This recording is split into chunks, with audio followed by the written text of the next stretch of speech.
Society. We're very happy to have you here with us tonight. And I'm just going to turn it over to Kathy Blackwell, the president of the Southwest Seattle Historical Society. Nice to see all of you. I'm sure most of you are familiar with our organization. It's a really wonderful community-based, loving our community kind of organization. I've loved being part of it.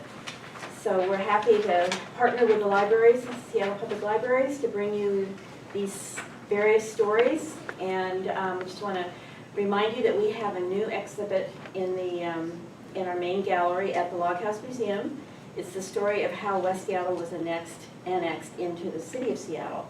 It's a very interesting story full of stories of corruption and gerrymandering. It'll all sound very familiar. And booze. And what? And booze. And booze. There's a big alarm over saloons. So I hope you'll stop by. You know, we're open Thursday through Sunday, 12 to 4. So we get a lot of visitors from all over the area. It's really interesting. So if you haven't been by, you should come by. And the music show is still up? The music show is in the smaller gallery, the Sound Spots. And it's the story of the various places where music was recorded in West Seattle. We've got a great music history here as well. So I'm going to turn the program over now to Rachel Regeline, who is our collections manager and our registrar, and she will introduce our speaker. So thank you for being here.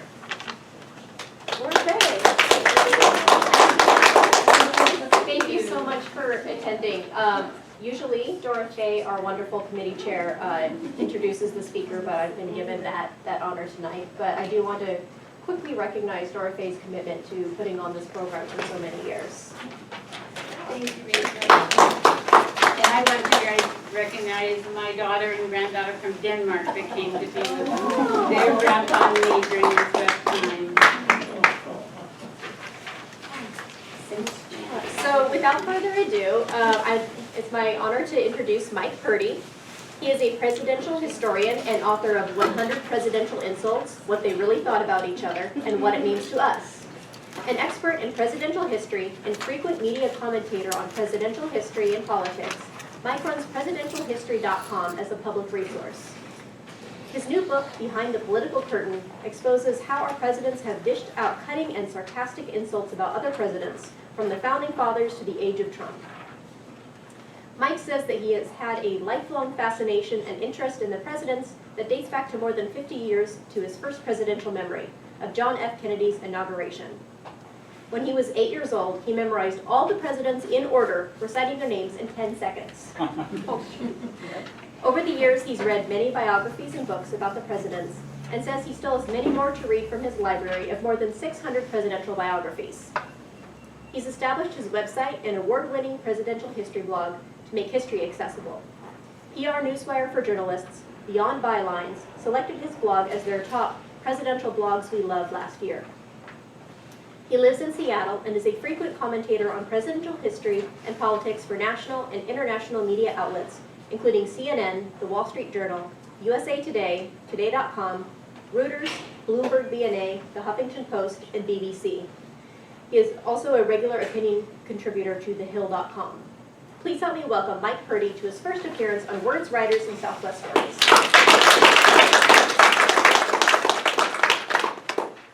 Well, good evening. Great to be here with you guys. So Rachel was mentioning about my media interviews. I had one of the more unusual ones just last night. So I was traveling and I was in Houston, and CTV, which is Canadian television, had contacted me and said, can you do a live FaceTime interview with us? I said, well, I'm traveling, I don't know how to do this. And they really wanted me to do it and to comment on the impeachment hearings that were held yesterday. So I found a deserted gate at the Houston airport.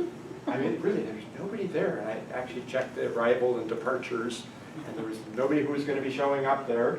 And so I kind of set up my iPhone on, the desk where they check people in, and pulled the chair over, and it worked. So, anyway, so you all should have a copy in front of you. You can see the book cover on the one side.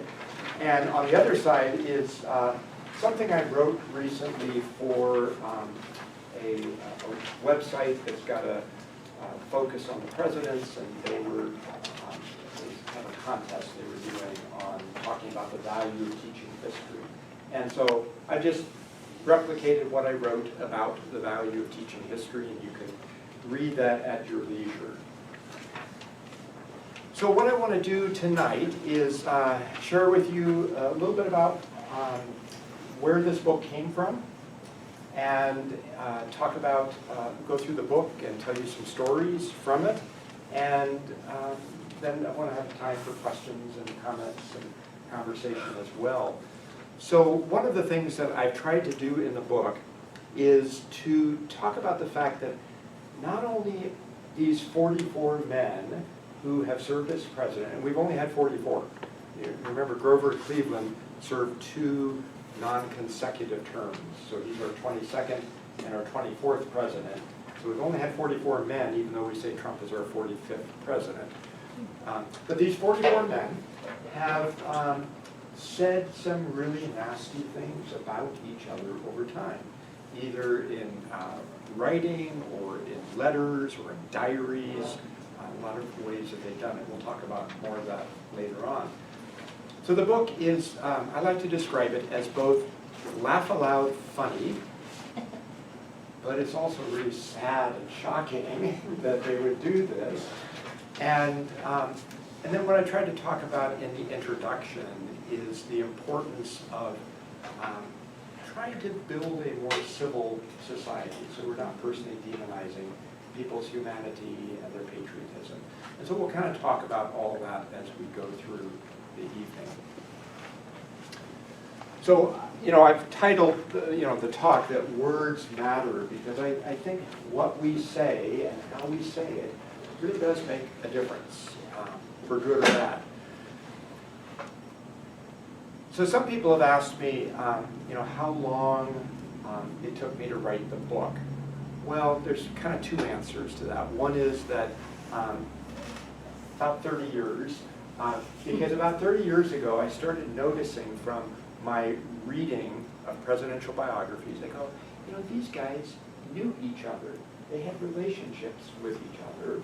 And I started identifying quotes that they would say about each other. And sometimes those quotes were really very nice, and sometimes they were nasty, and you get the nasty ones here. Because I thought, given the times that we live in, I think this is a very timely book, and it's a way to laugh, have a good time, but hopefully to think more seriously about how do we create a more civil society. One of the quotes that I love, and you may have heard it about presidents being nice to each other. There's the occasion when John F. Kennedy was president, and it's in the East Room of the White House, and he's entertaining Nobel Prize winners. And Kennedy says, at that meeting, he says, never before has so much intelligence been gathered together in the White House in a single place, except perhaps when Thomas Jefferson dined here alone. So it's a very nice quote about Jefferson. So when I was 8 years old, I was really into the presidents. I still am. And my dad bought me the U.S. Department of Treasury engravings of each of the presidents. And of course, at that time, there were only 35, only going up to Kennedy. And I posted them on my bedroom wall in order, and that's what I memorized in order. And yes, I can still say them in 10 seconds, but only up through Kennedy. And then after that, I slowed down because I have to start thinking. But it's all muscle memory up to Kennedy. So a quick quiz here. So up in the upper left, we have George Washington. And upper right, we have Thomas Jefferson. And lower right, we have Teddy Roosevelt. And now you get a prize if you can do this one. Lower left. Franklin Pierce. Very good! Franklin Pierce. Yeah. Yeah, that's Franklin Pierce. And so you know, when I was a kid, I would go to the school library and I would read all the biographies of the presidents that they had, and I had a lot in my collection as well. This is actually a book, this Childhood of Famous American series that I read a lot of them. This is a book about Lincoln, and I still have it after many, many years. Haven't read it for a while, but. So one of the things that I learned in writing the book is that what these presidents said about one another, it's been going on since the beginning. So, you know, our founding fathers, they were not shy about saying things about each other. So, illiterate, unlearned, and unread. Who was that said about, and who said it? Any ideas? Any guesses? About Lincoln. No, it's not about Lincoln. No. Andrew Jackson? No, well, that would be appropriate, but, and other people said similar things about Jackson. But no, this was said by John Adams about George Washington. Yeah. So,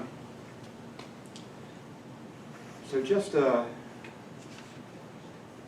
this was in a private letter that he wrote to Benjamin Rush, who was a signer of the Declaration of Independence, and that's what he wrote about Washington. A little bit more, he said that Washington was not a scholar is certain, that he was too illiterate, unread, unlearned, unread for his station, and reputation is equally past dispute. So this is what he's saying. So Adams is, you know, Washington's vice president. But this was said when he was, when Adams was a former president and Washington was already dead. Okay. Distrustful, obstinate, excessively vain. Any ideas? John Adams. Said about John Adams? Yeah. Yes. But it could have been anybody. And so take a guess, who said it? Thomas Jefferson. Thomas Jefferson said it about Adams. So this was one of the really interesting quotes. One of the things that I tried to do in the book is to make sure that every quote that I included was, I could document it. I could document the primary source for it. So I did a lot of research on it. I've included in the back all of the notes where I got the quotes from. And, you know, unfortunately, there were some quotes that I had to leave out. You know, Theodore Roosevelt is reputed to have said that William Howard Taft had the brains of a guinea pig. And I love the quote, it's very memorable. But I couldn't find the original source for it, so I had to leave that out of the book. But so I tried to document where things came from. So I had run across this quote about distrustful, obstinate, excessively vain in a lot of different sources. And then I started digging back to try to find out where it really came from. I was having the hardest time. Finally, I found one book that had a footnote on it. I thought, great.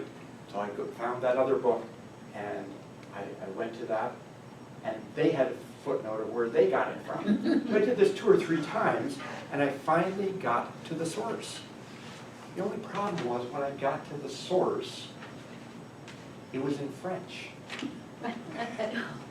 And I don't read French.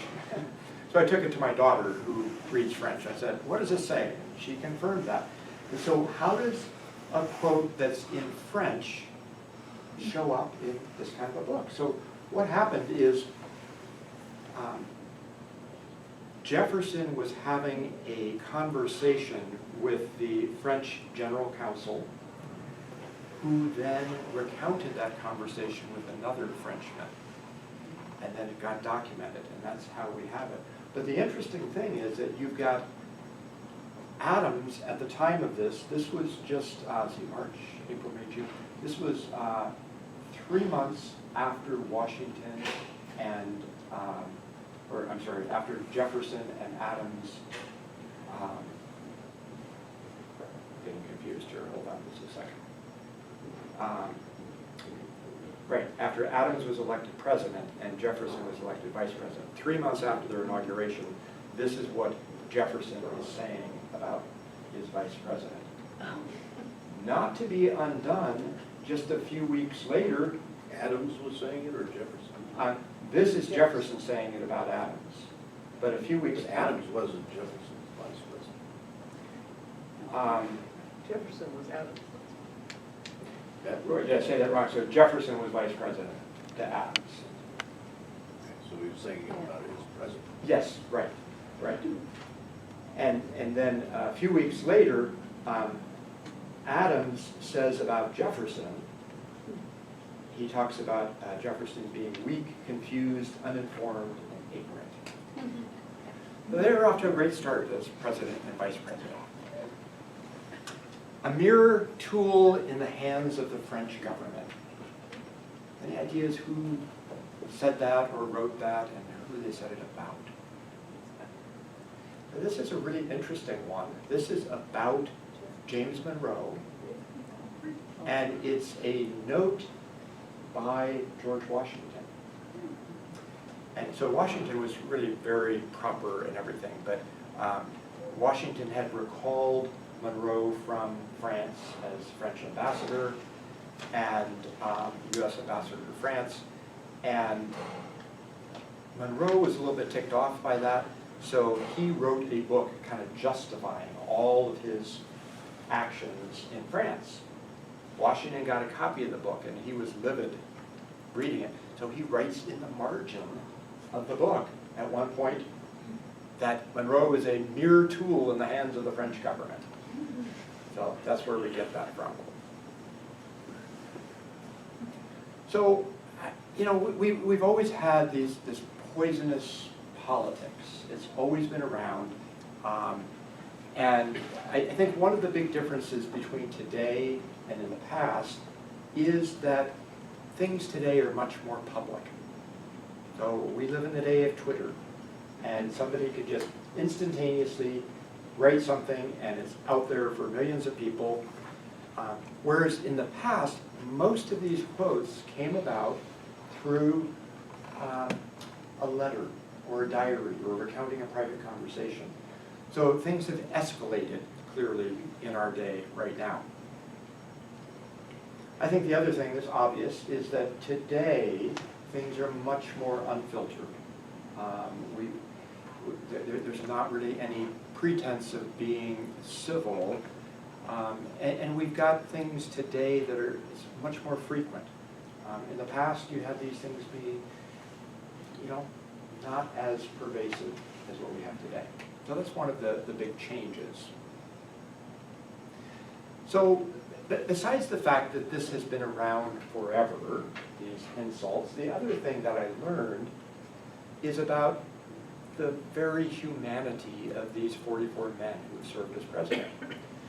So Thomas Jefferson was petrified of public speaking. He didn't like getting in front of a group. He would rather sit down and write, and he was an excellent writer, obviously. He wrote the Declaration of Independence, but was very scared of public speaking. Abraham Lincoln suffered from chronic depression for most of his life, and yet he was able to rise above that somehow, and he is, you know, rated by most people as our greatest president. Who's this? William Howard Taft. So what's Taft's stress in life? Taft did not want to be president. His wife wanted him to be president.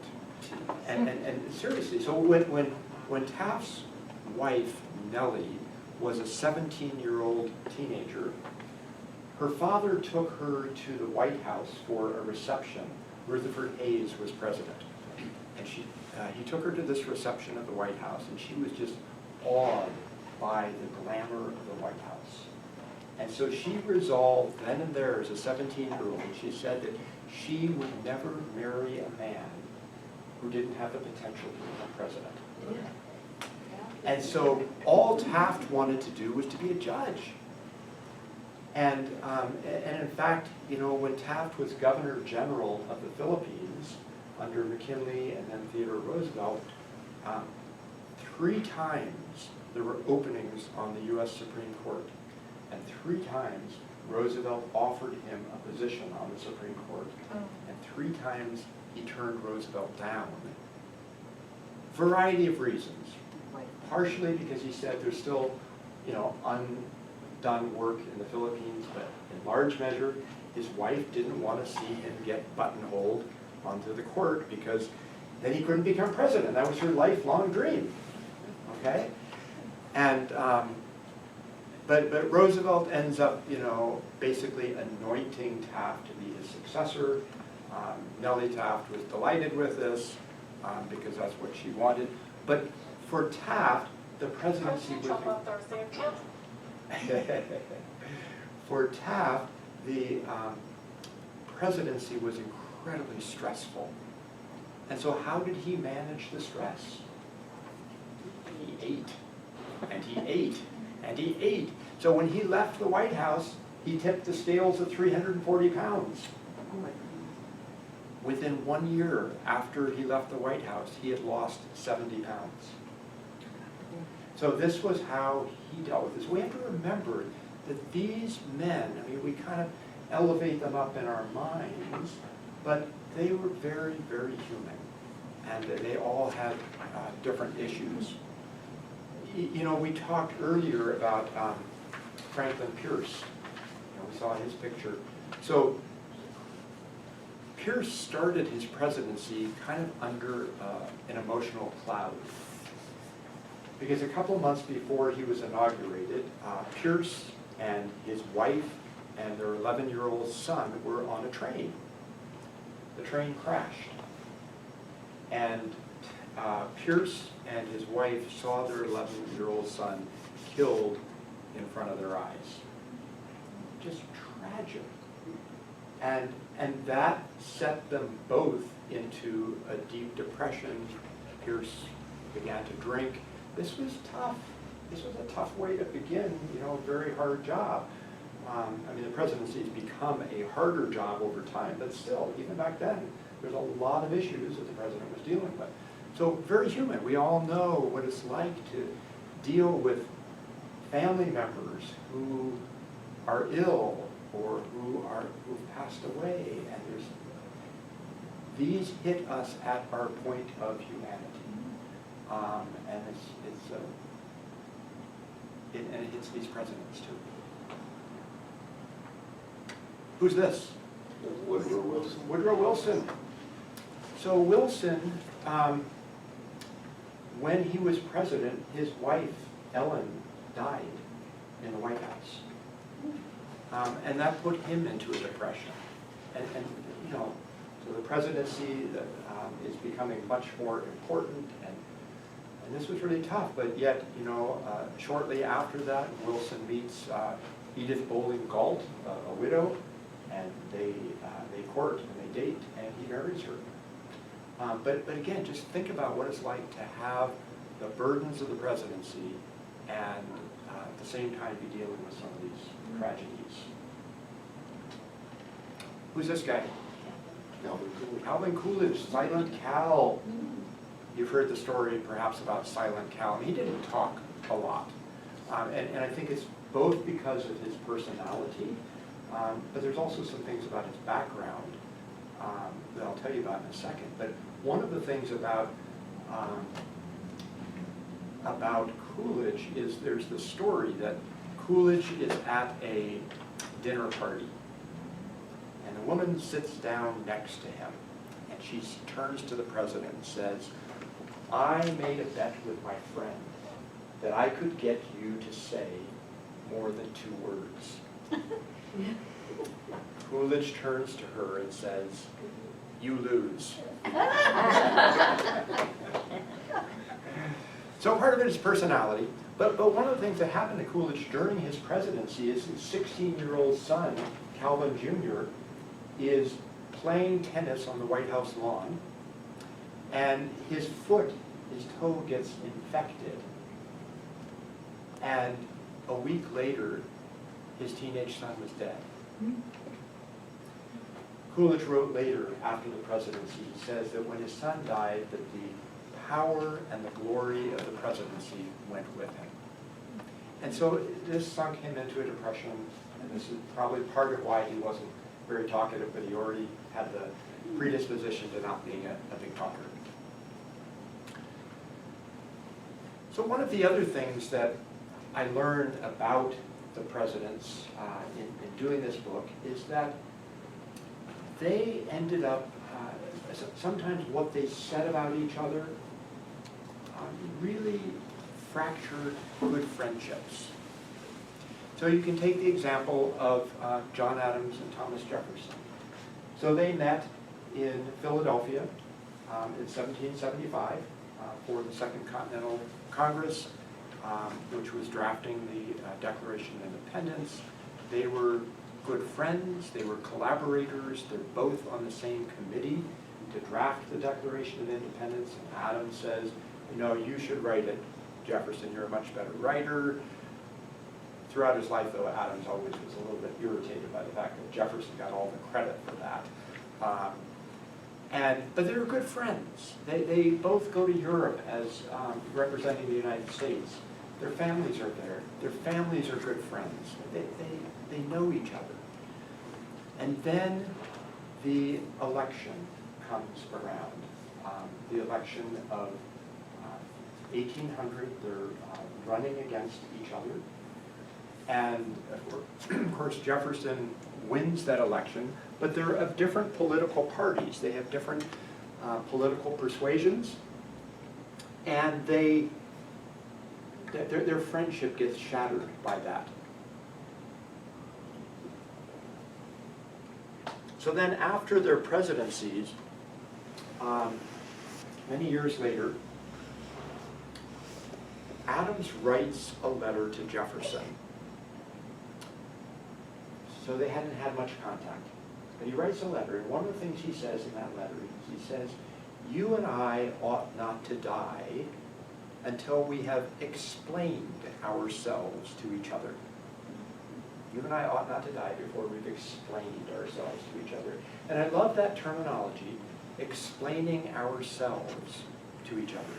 And how can that serve as a model for us? That began a series of correspondence of about 13 years that Adams and Jefferson corresponded with one another. And of course, famously, they both died on the same day, July 4th, 1826, which was the 50th anniversary of the adoption of the Declaration of Independence. Adams is dying and says Thomas Jefferson still survives, not knowing that Jefferson had died a few hours earlier. So it can really fracture relationships. There's the story of Theodore Roosevelt and William Howard Taft, who the 1912 election became a tragic breaking of their friendship. And I would actually say that before 2016, that the 1912 presidential election was the most vicious one we have ever had. So it was a three-way race, so the incumbent, Taft, is trying to get reelected. Theodore Roosevelt has been denied the Republican nomination, so he bolts and creates his own third party, the Bull Moose, or the Progressive Party, and Woodrow Wilson, the Democrat. Vicious, vicious campaign, some of the things that they said about one another. But the thing is to remember that Roosevelt and Taft, in their 30s, were both in Washington, D.C. in different positions, and they were best of buddies. They lived in the DuPont Circle neighborhood of Washington, D.C. They walked together to work. They had lunch together. And then, when they both left D.C. and went on to other jobs, they each helped one another on getting different positions, and they were there for each other. And then you have this tragic break point in their relationship in 1912. Taft fought back because Roosevelt was more the aggressor on this, and Roosevelt had a very sharp tongue, and he could say some pretty interesting things. I mean, he called Woodrow Wilson in that campaign, he called him a Byzantine logothete. So when you don't know what to say to somebody, you know, you say they're Byzantine logo thief. Actually in the book I have a glossary for things like this. What is a Byzantine logo thief? So you can read about it in the glossary. But so during the campaign, this really crushed Taft, that this friendship was disintegrating. At one point, there's a, Taft is on a train. Train's parked, and a reporter finds Taft on the train. And Taft is crying. This is the President of the United States. He's crying. And he says, Theodore was my best friend. And this just totally crushed him. And then, you know, Roosevelt died first. There was never a real reconciliation between these men. There were a few times after their presidencies, after 1912, that they got together, but it was awkward after what they had said. And but at Theodore Roosevelt's funeral, Taft was there, and he lingered after everybody had left the burial site, and he's got tears in his eyes. And this was a tragic thing that happened. So why is it that not just back then, but especially now, why is it that we have this death of civility? Why is it that we can't treat one another better? So a number of months ago, I was on an Alaska Airlines flight, and I was chatting with the flight attendant, and I said, so how long have you been a flight attendant? She said, 32 years. And I said, wow, that's a long time. So you must have seen a lot of changes over time. So tell me, what are some of the biggest changes you've seen? And she said, you know, in the last 6 or 7 years, people have just gotten more mean. They've gotten more mean. So it's this overall trend that's infecting us as a society.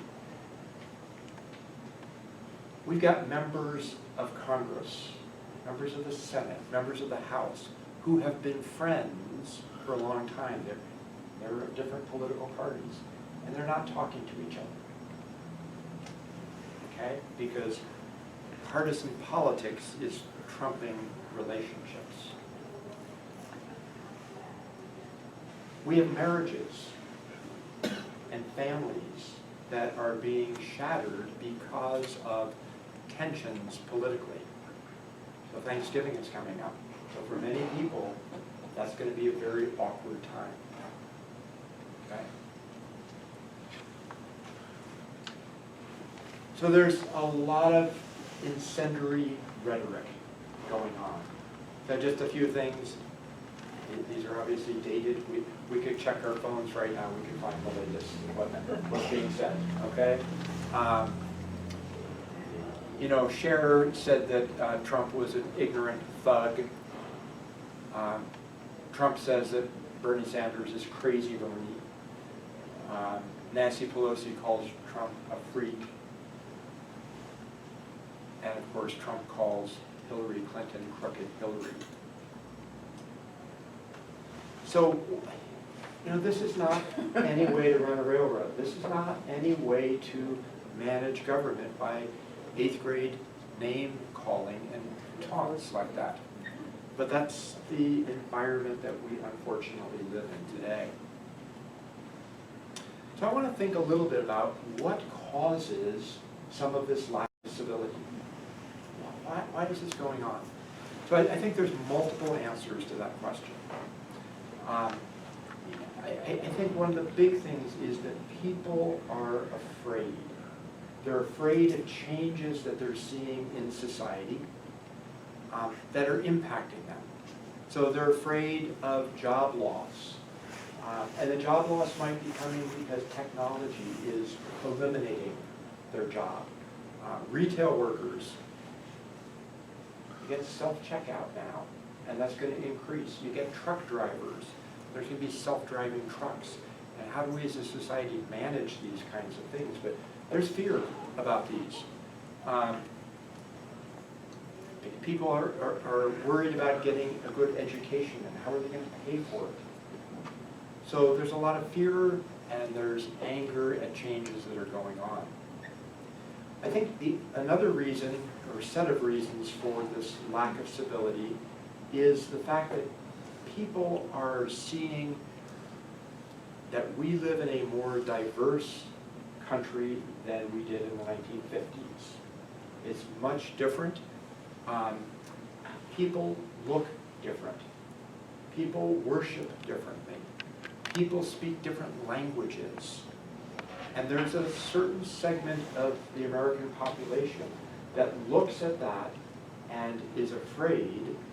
And so part of this is a lashing out then at that because all of these differences. So one of the really interesting things, I don't know if you can read it, I'll try to point it out. This comes from, the chart comes from the Pew Research Center. And so it starts 1965, and it goes to 1975, 85, 95, and it goes all the way up to 2065 as a projection. And so this big block down here is the percentage of the population that is white. And so in 1965, it's, what, about 85%. And then you go to the projections, and that's going to be somewhere probably under 60% is going to be white. And so what's happening? Well, you can see the biggest change is this block right here. The Hispanic population is a very small percentage in 1965, and it's really projected to grow. Asian population is growing. The black population, which is this line here, is relatively stable. But these are big changes in our society, and people are seeing that, and they're saying they don't like that. And so they lash out at people who are different. I think the lack of civility is also caused by what I would call the loss of objective truth, where you get to create truth. There is no objective truth. And you can create it really easily. Just get out your phone right now, go onto Twitter, and blast away. So you get to say what it is you think is true. And that is becoming pervasive in our society. So we're losing kind of institutional organs like the media, which has become so niche-oriented that people listen to the media that supports their own opinion.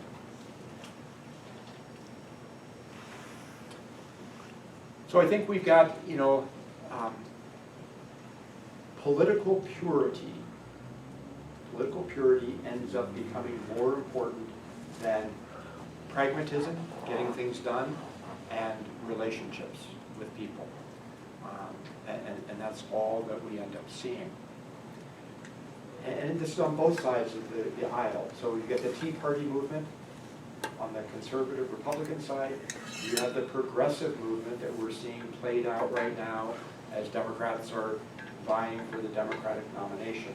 So you get these two extremes, and yet governing is all about how do we manage for everybody, not just the extremes.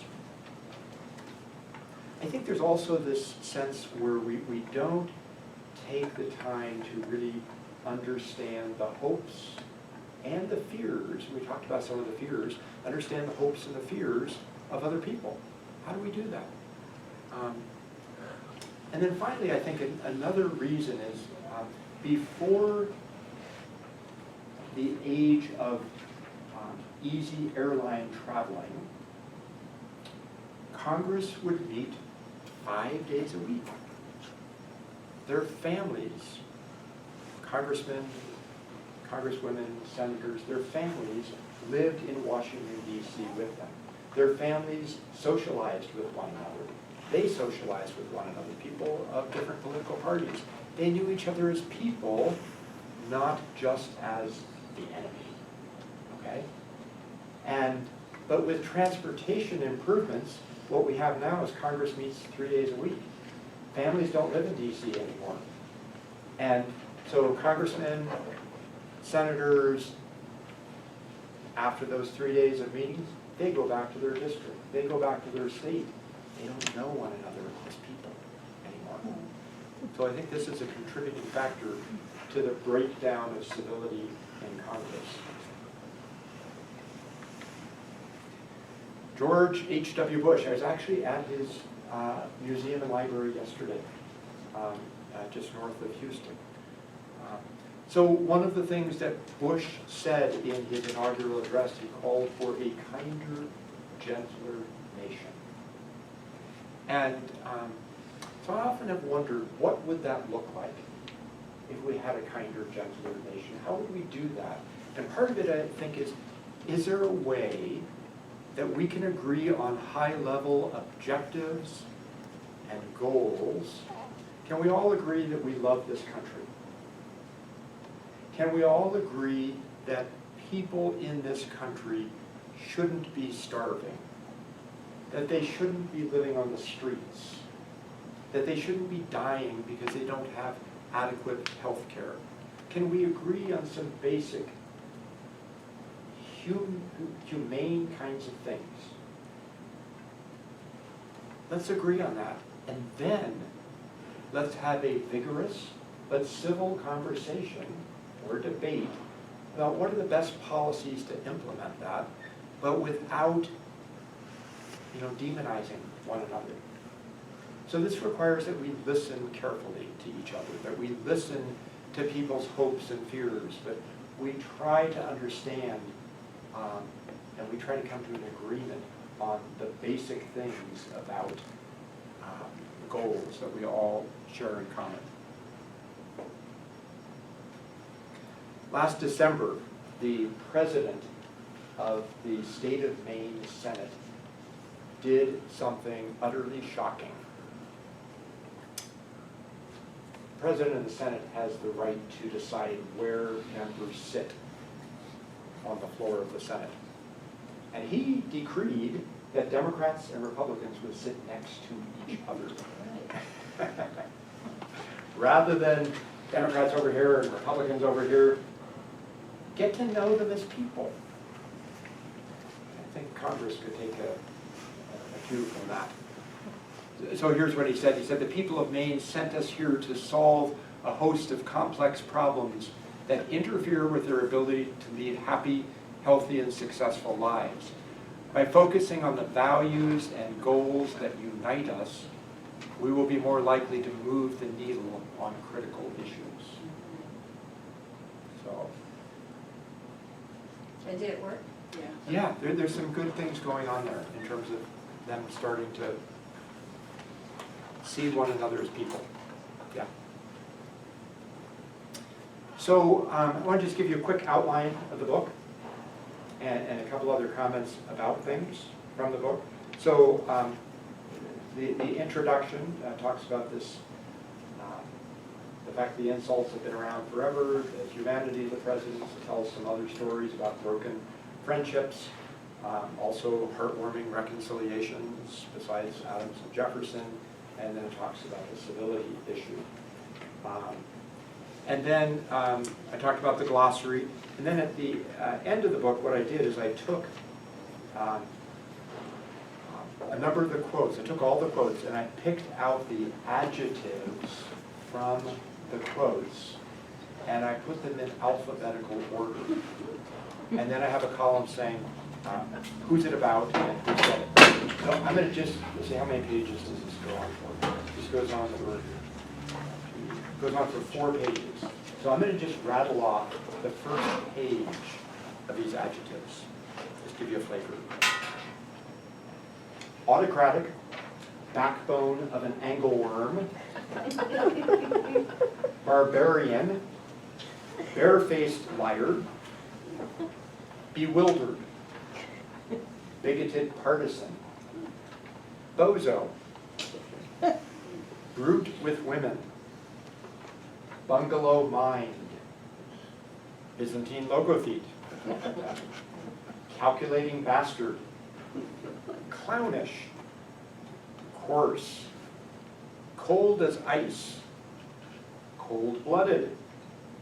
Coldest man. Complete fizzle. Confused. Congenital liar. Dangerous agitator. Demagogue. Dangerous man. Dictatorial. Diffident little man. Dirty. It's just a quick flavor. I mean, this is just a pretty shocking list, what these guys said about each other. And then I've got another chart after that that talks about who spoke things or wrote things, and then who did they say it about. So for instance, the only insult that is in the book that comes from Washington's pen is this one about Monroe, that he's a mere tool in the hands of the French government.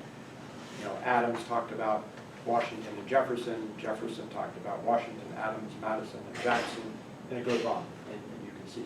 So actually, interestingly, on the cover, partially selected these men for the cover based on, you know, how many times they insulted others. So Truman had a foul mouth and said things. Theodore Roosevelt definitely did. Nixon said a lot. Kennedy did, and of course Trump says a lot as well, tweets a lot. And then there's also a chart where I talk about the source of the insults.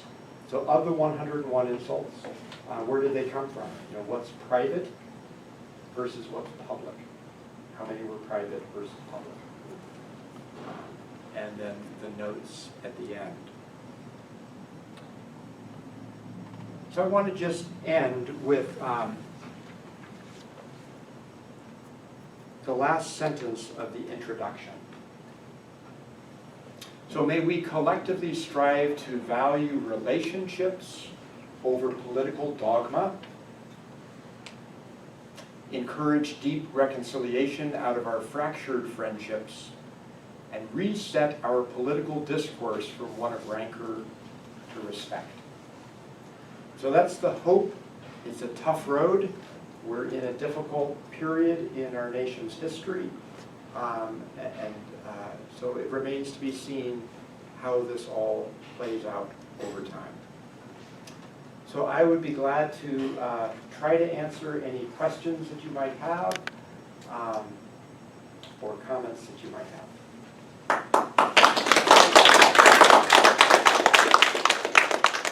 Perfect. Mike, I'd like to hear the list of the presidents.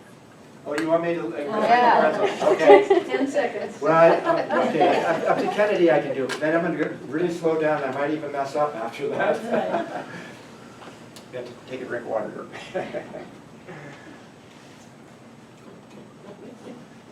So you might have to stand shorter, like you were when you were 8. That's right, I'm a little 8-year-old kid. Okay, here we go. Washington, Adams, Jefferson, Madison, Monroe, Adams, Jackson, Van Buren, Harrison, Tyler, Polk, Taylor, Fillmore, Pierce, Buchanan, Lincoln, Johnson, Grant, Hayes, Garfield, Arthur, Cleveland, Harrison, Cleveland, McKinley, Roosevelt, Taft, Wilson, Harding, Coolidge, Hoover, Roosevelt, Truman, Eisenhower, Kennedy, Johnson, Nixon, Ford, Carter, Reagan, Bush, Clinton, Bush, Obama, Trump.